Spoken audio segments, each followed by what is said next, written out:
Welcome to the third week of Code Breakers, the Pandemic Code HOA.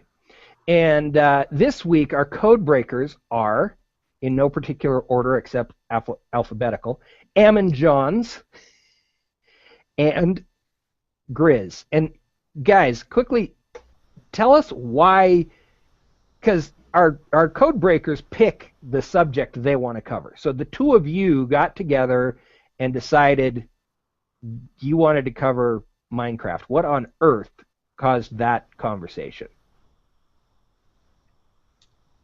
Shall I go first? Sure. For me, it was a topic I thought really needed to be covered. Originally, I was throwing it out for a couple of other guys, and I thought, actually, why not? And the reason I picked this is because games are one of the things that either go big and catch on or absolutely fail. And virality is a key performance thing for games. It's either got to be really popular or it's a very niche thing that kind of identifies you. And Minecraft went huge. And what's really interesting is it went huge without a huge budget. It didn't have masses of marketing behind it. This is a grassroots, viral growth. And that's what we cover on Code Breakers. Yeah, absolutely. In fact, as you guys were preparing for this one, and Grizz, we'll get to you in a second, but I was thinking about Floppy Birds. That's one we've got to cover because it's so interesting the way that took off, and then the guy just went, I'm bored. And it almost made it more valuable. It did make it more valuable once he stopped supporting it. So that would be a future episode, but maybe we could get somebody else to come in. Grizz, your thoughts on why you wanted to tackle this one? Well, first, because I really enjoyed the game. Like Ammon said, I love the narrative of it. The guy in his basement or closet or wherever he did his work put a game together, and he made. I'm assuming he got millions out of it. There's millions of fans, so unless he didn't negotiate very well, he probably did very well of it. And recently, Microsoft apparently purchased it, so it was sort of, back in the news, so fresh on my mind. Cool. All right, well, it's time for our opening music. We got to have that. And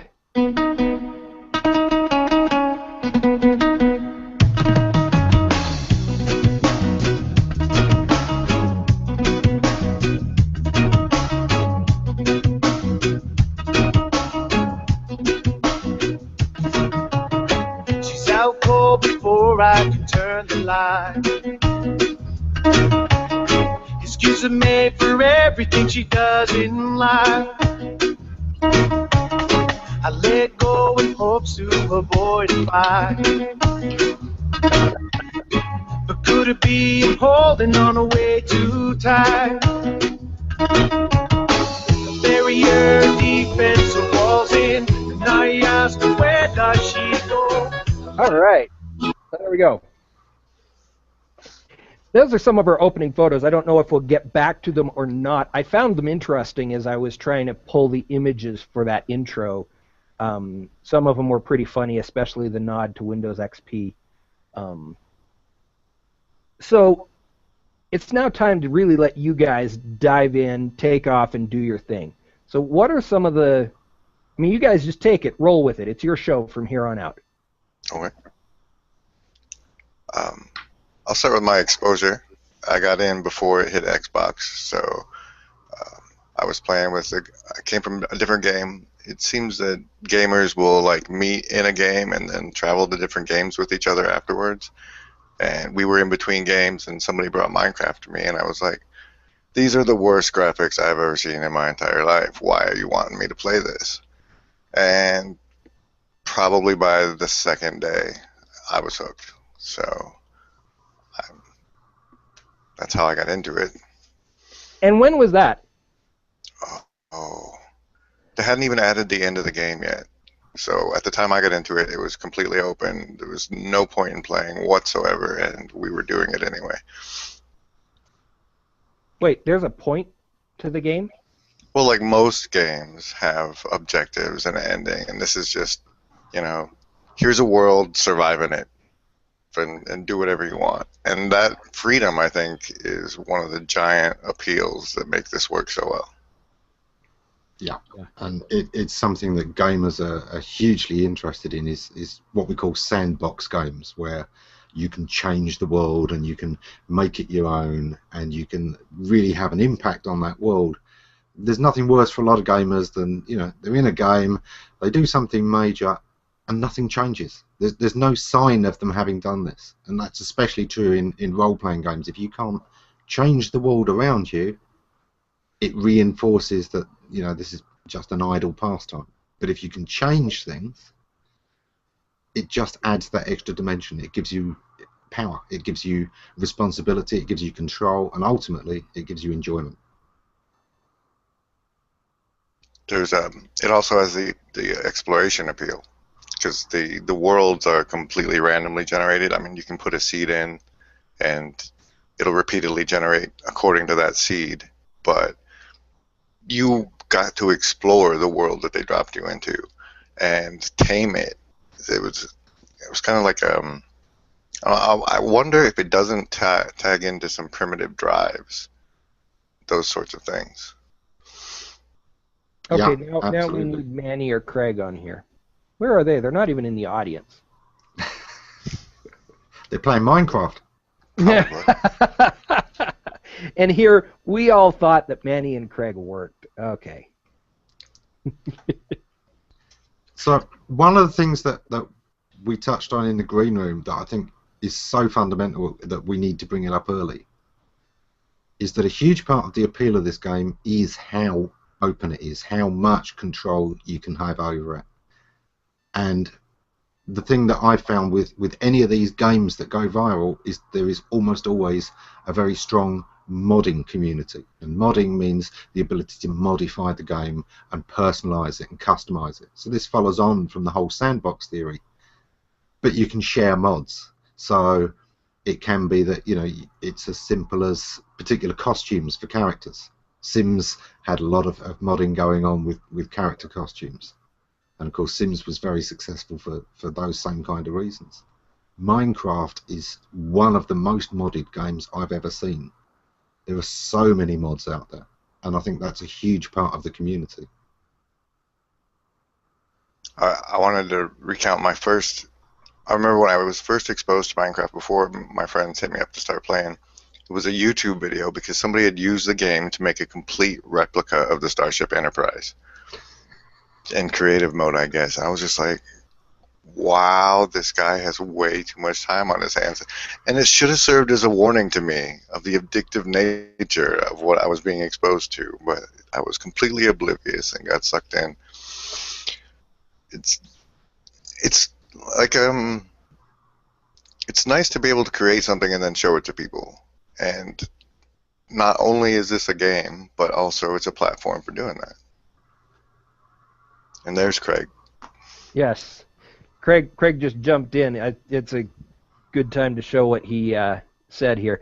Core Memetic trigger rapidly conveys a sense of belonging to a group. Core Memetic trigger 2 rapidly provides a sense of distinguishing yourself. Yeah, which is very much the kind of tribal nature of gamers, particularly the way that, you know, gamers will associate themselves and their identity with the games that they play. So World of Warcraft players are, you know, a distinct breed and may even, you know, disparage players of this game and that game. Oh, they're not real role players, they're not real gamers, this is a real game. And that tribal instinct really comes through in games, and it can be a great way of bringing people together. Yeah, that was something we talked about 2 weeks ago. Or was it? No, it was actually last week. Craig brought up that same tribal nature thing, talking about last week's meme and how you could change it so that all the people in Florida would, you know, embrace and feel a part of what you were talking about. And it's the same way with ice bucket challenge or any, just whether or not you're infected with a meme determines whether or not you're part of the in-group or out-group. And we questioned in the text whether or not Minecraft itself was a meme, and I'd like to answer that with no. I think it's a memetic vehicle, and it contains a lot, but in and of itself, it's just the software. No, I would say it's not a meme. I think for those who play it, it kind of is, because I'll tell you when I knew it was a meme. I saw somebody going to a convention with a Minecraft sword, and this was a model sword that was designed to look like it was those awful voxel graphics. And then I knew, wow, yeah, just through having something that looked like it's really blocky graphics, we instantly know what they're referring to, what core group they're a part of, and that's a meme. I try and stick to memes are the basic unit of cultural imitation, and it's imitatable, but like that the sword was made to associate with a group, to me doesn't make it's still just a vehicle for memes, not a meme itself. But you know, I have been wrong on occasion, so I will accept that. If but that I side on it that it's a vehicle, not a meme. It's one of those ones which, whichever way we go, it's so close to the border that I don't think there's necessarily a wrong answer. There's just which side of that line you tend to come down on. But the fact is, it is right on that line, isn't it? That there's no question that it's so close, whichever side. It's definitely memetic, but yeah, to me, it's memes. I have to break them down to really simple to call something a meme, but that doesn't mean it's not related or a carrier or infested with. So I agree, it's very close, and I wouldn't besmirch anybody for taking the other side, but that's not the side I fall on. You know, this is interesting. This came in, and I've been waiting for it to show up so that I could show it on my screen. But Craig says Minecraft is best described as a meta meme, a collection of smaller memes acting in concert. And if I'm not mistaken, even though the two of you are awfully close on is it or is it not, I think this is the bridge between what both of you are saying. Am I correct in that, or you guys tell me? Yeah, I think very much. And more to the point, I think one of the core things of all memes is that the meme itself is a very tight format, but it demands you to be creative with it. Here's the punchline you must use, but you can have any joke you like leading into it. Even, you know, right through to, I'd say Rickrolling is a kind of meme because of that. It didn't matter how you got there, but the instant you did, everyone knew it, understood it, and got it. I think that's a good way to look at it, because it's a vehicle for imitation. You can Rickroll 650 different ways, so long as you get them to end up watching the music, then they've been Rickrolled. So yeah, I like both of the ways we're going with it that way. And you know, I think that's one of the things. You know, Grumpy Cat, yeah, nobody argues that's a meme, but the whole thing is, it's almost like that Rickrolling thing. It's how you find the excuse to bring in Grumpy Cat. It's how you make it fit the thing you want to express, which is what I was saying in the green room earlier. One of the core things of this is it's a bit like a haiku, or wherever you've got a very tight vehicle that encourages great creativity within it, where you push the envelopes of it, but its very constraints give more emphasis to the creativity. Its restrictions make it more creative to play with. And in the ways that you can signal, hey, I'm part of this group, without, you know, yeah. What do you think makes it so? What's the appeal? Why did it go viral? Wow. Now, that's a question. The biggest one. The biggest one. Let's start off with the very first thing that gets pointed out about it. The graphics. Oh my god, how can a game with these graphics possibly succeed? You know what I'm going to say to that? I'm going to say Civilization. Sid Meier's Civilization was one of the biggest games the world has ever seen on computers. It was everywhere. It's still out there. It's still being played on group servers. There were all kinds of mods for that made. And the graphics were really, really simple. You know, this isn't a real-time game with lots and lots of animations. The original was, you know, almost little cards moving across a board. It was much more like a board game. And it didn't matter, because gameplay beats graphics every single day of the week and 3 times on Sunday. And that's what a lot of game manufacturers miss. They spend so much time on the wonderful cinematics and trying to make the jaw drop that they forget that what keeps us playing a game isn't how pretty it looks. It's how we feel about it. It's how much it entertains us. It's how much it inspires us. And that's what Minecraft absolutely concentrated on. And the very fact that those graphics were so bad kind of gave us an early signal that that was just fluff. That wasn't what this game was about, and made us look deeper at what it was about and the creative aspect. And do you think that people infected felt that they knew that there was gold there, despite the graphics, made them, I don't know, do you think that was like they felt good about themselves for being able to see past the graphics and that contributed to that? Or?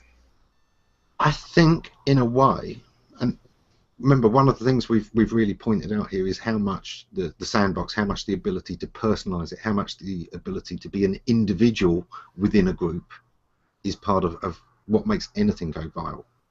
And I always think that that's where the word viral comes in. The reason that viruses spread isn't anything except the fact that they can adapt so readily to any host. They can, you know, morph. They can change, and that is what anything that goes viral has. It's the ability to change and be different for each person that has this. Each person that touches it will use it in a different way or experience it in a different way.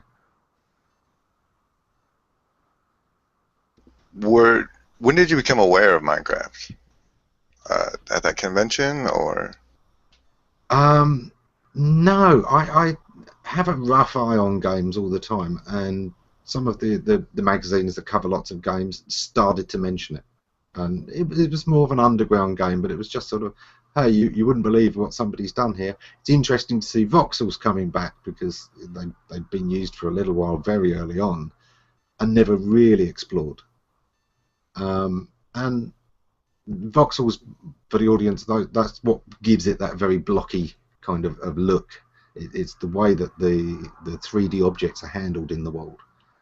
See, I thought you were talking about cars, and I couldn't figure that out. Yeah, not quite. I thought you were talking about really bad British cars. Yeah, we're talking about something else that's blocky and ugly and looks like it's from the 70s. Is that why the graphics are called voxels? Okay. Sorry, there Dennis goes. Every week I will bring the show back to cars. Squirrel! Squirrel! I was impressed at the portability they achieved with it, and I think that the graphics requirements were so low is what enabled that. I mean, I played the Xbox version with my dad, and the worlds were so much smaller than they were on the PC, and I couldn't go download a texture pack to stretch it from 16 to 16 to, like, I think we went 72, 72. I mean, we made it pretty when we were playing on the computer because you could reskin it, but I think that it was able to port to so many different devices, and I think one of the key successes that it found later was the handheld tablets, because, like, you get a group of kids together and they all have their tablets, you know, to some family event. They can all build a Minecraft world together for that family event while they're there, and that it's so transmittable definitely helps its virility. Again, the ability for the easier it is for a virus to spread, to morph, to change, to adapt to any host is one of the core things that's going to help it. And yeah, absolutely, because of its simplicity, it's much easier to port. There are versions of the game for almost every platform you can possibly imagine. Do you think that the narrative of it being homegrown reduced or made it more people more willing to get involved with it? Yeah, like we were talking about, how tribal gamers are. If they've had a bad experience with one game production company, Sony get a lot of pushback on this. Electronic Arts have got some gamers that are furious with them for things they've done years ago, or people, didn't like World of Warcraft, and now Blizzard is a bad word. The fact that it was completely independent gave it a whole fresh slate. Nobody was against it, and it didn't get the pushback. It didn't get the feeling that, oh, this is just a vessel for a cash shop. It's just, going to try and milk us for money all the way through. I think it may struggle now that Microsoft own it. There's certainly been some pushback over Microsoft buying it. But I think Microsoft was simply smart enough to realize that this was a thing, and a great thing, and that they wanted some of that to reflect on Microsoft, that it was a branding decision to buy it as much as anything else. Do you think the Minecraft guy might be Xbox's new Mario? I don't think it's going to go that far, because Microsoft would want that to be something that they built in-house. Yeah, probably. But I do think that it's Angry Birds again. It's something that's gone really hot, and look, if we can get this at a fair price, and it can be a flagship game for bringing a lot of people, and especially because of its market, which brings us to one of the key things: the kids. And one of the really important parts again of Minecraft is that it's seen as a very wholesome game.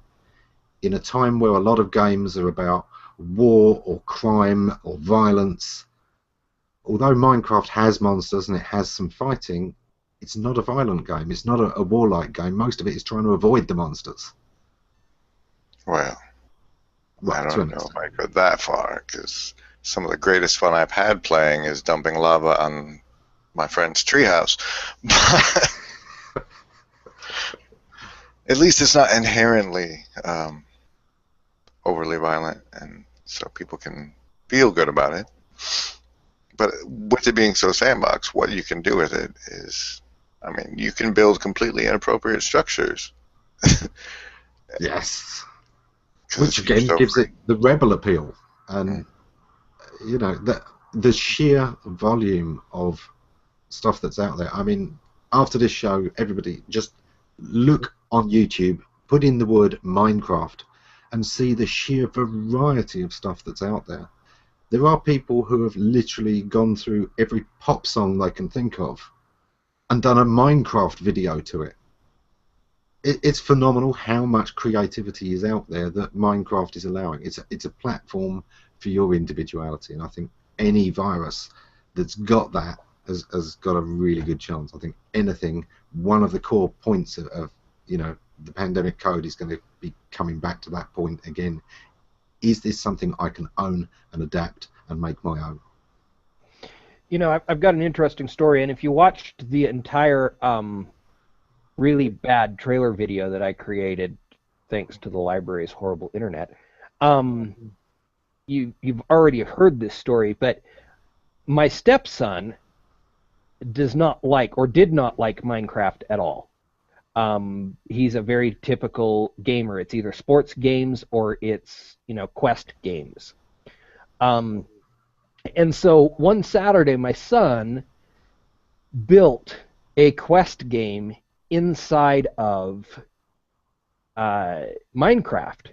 And it took my stepson about 40 minutes to get through, and there were levels and all these other things. And from that moment on, my stepson, it's still not his pick of games, but he'll now play with my sons and enjoy the game because he can see something he hadn't seen before.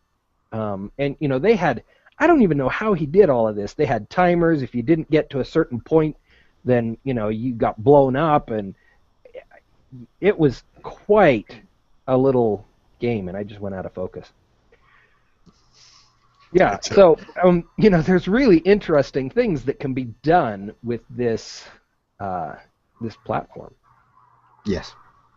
And again, that's right back to it is a platform. It's a platform for creativity, which as parents we love. It's got that look again because it's blocky. It kind of makes us think it's basic and therefore safe and kid friendly.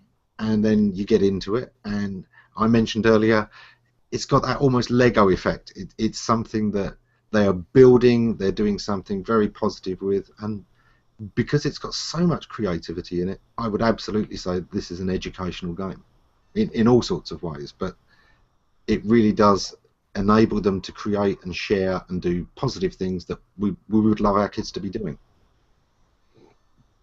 Yeah. I mean, one of the things even though they may not be learning exactly the correct physics of this Earth, gravity is withheld and some other things, they learn processing information. In order to make this thing, I need this, and I need to put it on this, and I need to hit it with this other thing, and then boom, it becomes what I want it to become. And that's vital to processing life. And I think it's something, in my opinion, that education has had a difficult time teaching. Because if you're going to build an educational system around the concept of tests, then it's just learn what I tell you and repeat it. And so I think there's educational value that is far beyond just standard. At least that's my thoughts. Yeah, it's like, don't go out at night or the monsters will get you. And if you hear a hissing, there's about to be an explosion. That's my favorite. The creepers are the best. Seriously. You should play just until you get to meet and love Mr. Creeper, I think. But it's a personal recommendation, so we can drop it. And again, it's one of those things where, people can say, oh my God, the creepers. And everybody instantly knows what game they're talking about, enjoys the experience. So again, it's that tribal thing, shared experience, shared reference. Identifying your tribe. And I've again seen people going to conferences and things dressed as a creeper. And why not? It's great. The thing that really is educational, I mean, my stepson says, how do you make glass? Now, without playing the game, I know, well, you can basically melt down silica, which is sand. If you can, melt down sand, you can get glass of basic sort. Oh, I tried that, and it encourages experimentation. It encourages a level of thought about, what goes into a thing, how to make a thing, or the different steps. The kids often, if something's not one step, if it's not simple, they're a little bit discouraged. But these things, right, I've got to go and find this element. I've then got to mine it safely. I've got to get it back, and I've got to combine it with this element and that element and process it in a certain way. Great. I want my kids doing that as much as they can. Yeah. Well, and over time, so once they grasp how to do one thing, then they get down how to do it quickly and easily, and they start to go into the more complex. That's one of the beautiful things about how they've programmed this is, you may have to make A and make B and then put them together and do this other thing in order to get C, right? And so they've got these layers of complexity on what it is you're making. And so as the kids continue to learn to process information, then mentally they dig deeper. And I think that's part of why, unlike Angry Birds, this one has been a longer lasting meta meme. Yeah. I would say Angry Birds is just a meme. Yes, and it barely made the criteria. Yeah, you could put a picture of an angry bird and it would have some of the effects, and you could put your own quotes in, but it never quite really hit the level of a meme. Minecraft really has. It really has in certain ways. There are elements where, you know, you can, because it's so iconic, but it's also creative, it's wide open. The only thing that's missing is because it's so open to everybody, you can't say that Minecraft has one specific meaning. So I'm guessing that's why, Grizz, that you don't feel this is a meme, is because it doesn't have an original meaning to diversify from. I I don't know. For me, it's like sticking to the imitation thing. And like, even if you made a game that was a lot like Minecraft, I still wouldn't be seeing the thing itself as it's like you said, a meta meme, a container of memes, a vehicle for memes. That's how I'm comfortable with that. And so I don't know if anyone, if that model fails me at some point, I'll change. But for now, it's working, so I'm holding on to it. Kristen asked, what is it that draws children in so strongly? And I'm going to say it's the sandbox appeal plus the look what I did.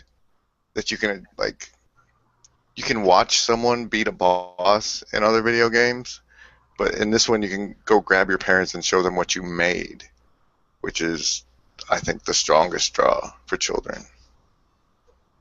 Yeah, and for once, the parents' eyes aren't going to glass over and say, well done, dear. They're actually going to be interested because there is that extra level of creativity in this. And, you know, well done. Wow. You know, our kids can actually impress us. Yeah, it's even more than that. It's not just well done. It's, how'd you do that? You know, and it's engaging familial conversation. I mean, try and do that with Mario Brothers. Yeah, exactly. Yeah. And that, again, you know, kids are at an age where they don't feel very much empowerment. Everything's done for them, everything's rules, and suddenly they've got a world all of their own that they are, you know, the Lord Almighty of. They are the deity of this plane and can adapt things however they want. That's fantastic for kids, and I think it's a really good lesson early on in with power comes responsibility. I've had enough lava accidents to get a little bit of that myself. So Craig jumped in again. He says, successful memes provide multiple ways to get infected. Some memes are like Ebola, hard to catch, but a whopper when you do catch it. Others are like the common cold, easy to catch and can be spread by air, left on doorknobs, and so on. Minecraft can draw in music fans, make your own music vid, Star Wars fans, make your own enterprise, and so on. Oh, did you just say Star Wars fans make your own enterprise? Because that is like a sin that... Yeah, that's it. He's just lost all credibility with the sci-fi crowd forever. It's terrible. Next they'll be saying, yeah, you probably like Jar Jar Binks, you insane man. I probably should have read that different just to protect the innocent, huh? But he's absolutely right, and that the ability to pick one up is going to say how widely it goes. Others can be very effective, but they're only within a very small group. There are memes out there that are just used. There's things that we use with our friends. We've got one shared experience. It can be a nickname for somebody, and you know the story behind it, and that's memetic for your group. It's something that identifies your tribe and remembers that experience and allows you to be creative in ways of bringing that reference in. It's almost like a rickrolling, but it's just towards one specific fact, one bit of history. And I think that the wider one can go, obviously we think of viral being on the big scale, but sometimes there are these tiny little subgroup memes as well, which are still memes, they're just not as likely to spread. I'd like to also bring up the notion that what a virus does to somebody, like whether or not it's beneficial or symbiotic or parasitic with the host. In this case, our minds, since this is a virus infecting us, that is beneficial. That we see it as beneficial for our children and such is definitely makes it more like the host is healthier for having been infected, so it's going to spread further and further. Yeah. Okay, that's I got to change my slide to this one right here. It's interesting because he says Angry Birds equals Ebola. This is Craig again. Minecraft equals the common cold. But what you're now saying is Minecraft equals the common cold that actually makes you healthier. Yeah. It's the one nobody minds you having. It's kind of like getting chickenpox out of the way while you're young. Yeah, I had two. I had two in first grade, and my brother had four in like when he was 2 years younger, and I didn't have to go to school for a week. It was awesome. Anyway. See, and if you had been born at a different time, you could have been playing Minecraft that whole week. And no, we went to the beach and we played with Lego, and yeah, we did 70s stuff. No idea what that is. It means they were bouncing around on space hoppers all week. That's what it means. Yeah, or I was playing with my sit and spin.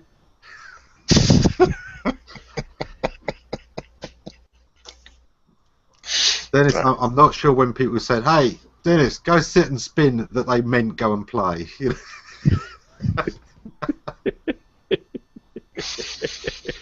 For whatever amused.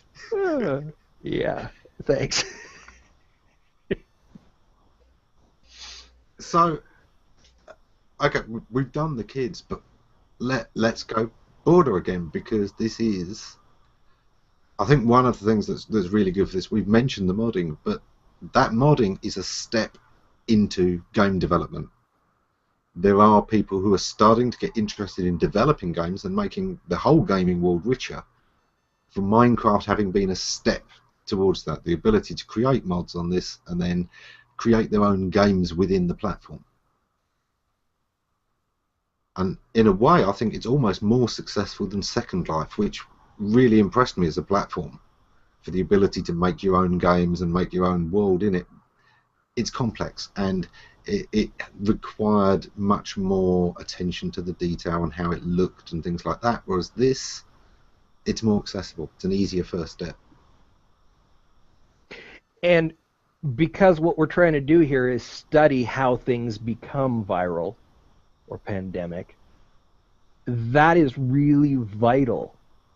The simplicity at the beginning is super important. So, if you're trying to take this show, and I hope you are taking this show from the standpoint of helping you get your blogs or other content to go viral, that's almost the most important first step. Would you not agree, Ammon? Make it simple. Accessibility is the first step, and do you know what? I'll take that broader than just trying to make content work.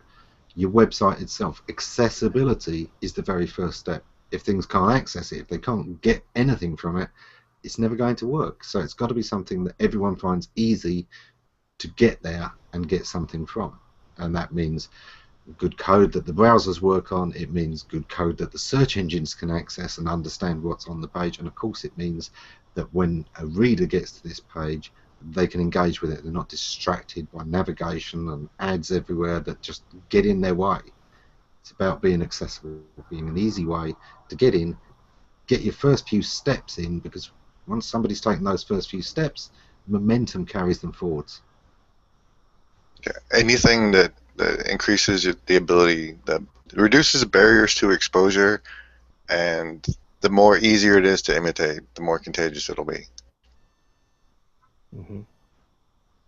I think a lot of people go wrong by trying too hard to encourage virality, and of course it means that they've got tweets in your face, and click this to tweet and click that to tweet, and right at the top all the social icons. Dude, you're getting my way. You haven't interested me in this article yet because you're so busy trying to get me to spread it that you're forgetting to actually show me what's worth spreading.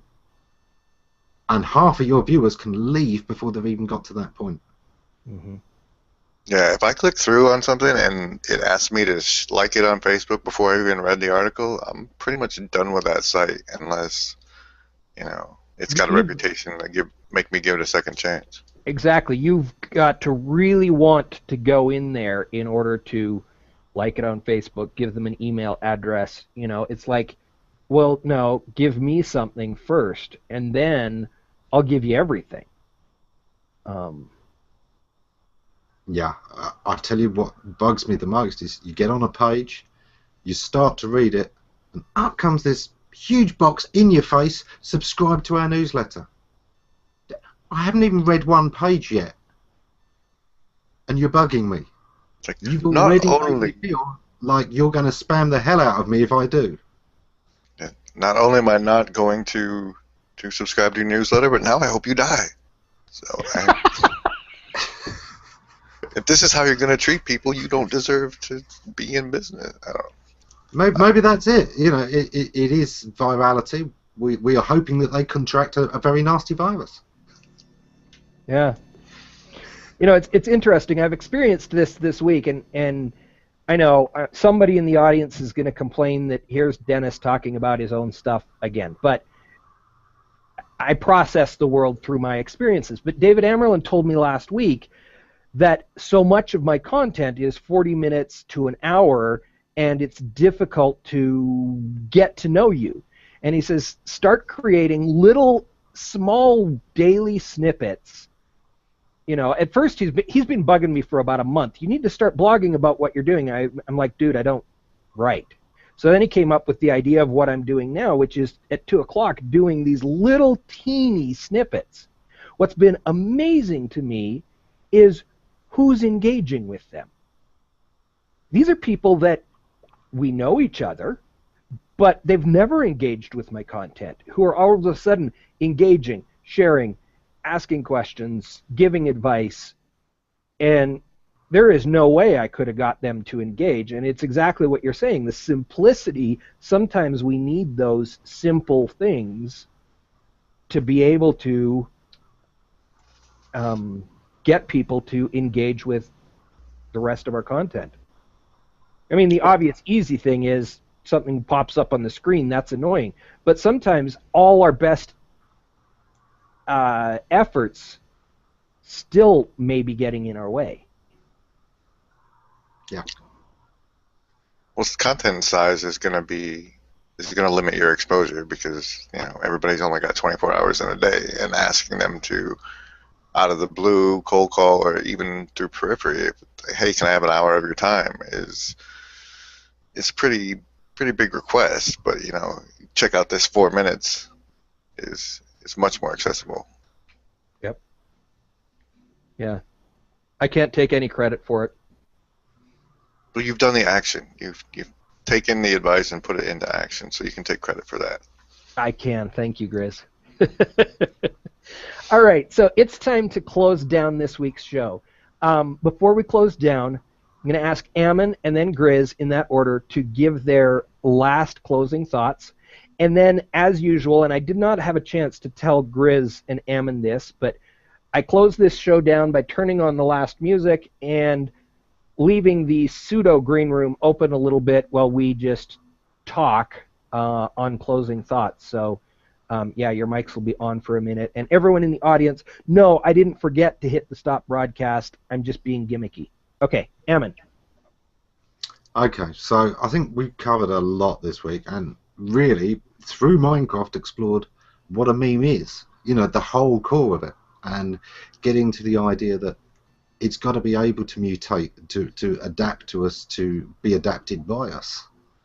Whatever kind of meme it is, I think is one of the things that we will see again and again through this series as a core thing about a meme, that it needs to be something we can change, that the meme itself has got to be a sandbox that we can change, and that we can use to express ourselves creatively. So for that alone, I think Minecraft was more than worth covering this week.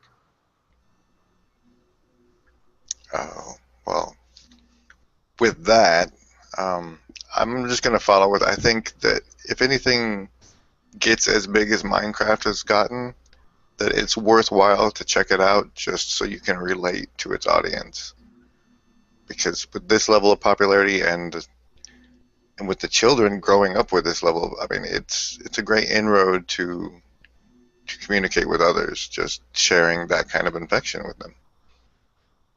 Yeah, a bit like that television program that everyone watches. If you want to know what that conversation is about at the water cooler the next day, you need to have watched that show. So sometimes, even if that show doesn't interest you, you're going to watch it just to be able to understand what everyone else is talking about. Minecraft is that show. Yeah. Yeah. Agreed. You know, I mean, I've watched the 3 or 4 obligatory Office episodes. Hate that show. But, you know, for exactly the reason that you brought up, Ammon. Exactly the reason. Just to understand what's going on. So, good advice, Grizz. Ammon, Grizz, thank you so much for joining us this week. Thank you for being active members of the Code Breakers team. Next week, we will have Stephanie Sims and Alexandra Riecke-Gonzales, and this is going to be fun. The show is called Glutification Nation. Thank you largely to Dr. V, but a very long conversation that, believe me, you don't want to read how we ended up with that. But we are going to be talking about that totally everywhere song out there right now. It's all about the bass. Yeah, I know. In your minds, you all said no treble as soon as I said that. So that's what we're going to be talking about next week on the Pandemic Code HOA. Thank you so much for joining us, and we're going to go out again with the song Diversion by Bludgeon Muffin.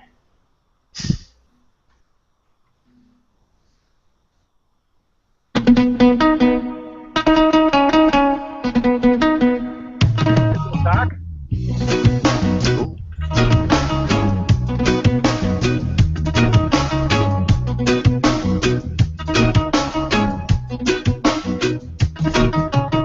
She's out cold before I can turn the light.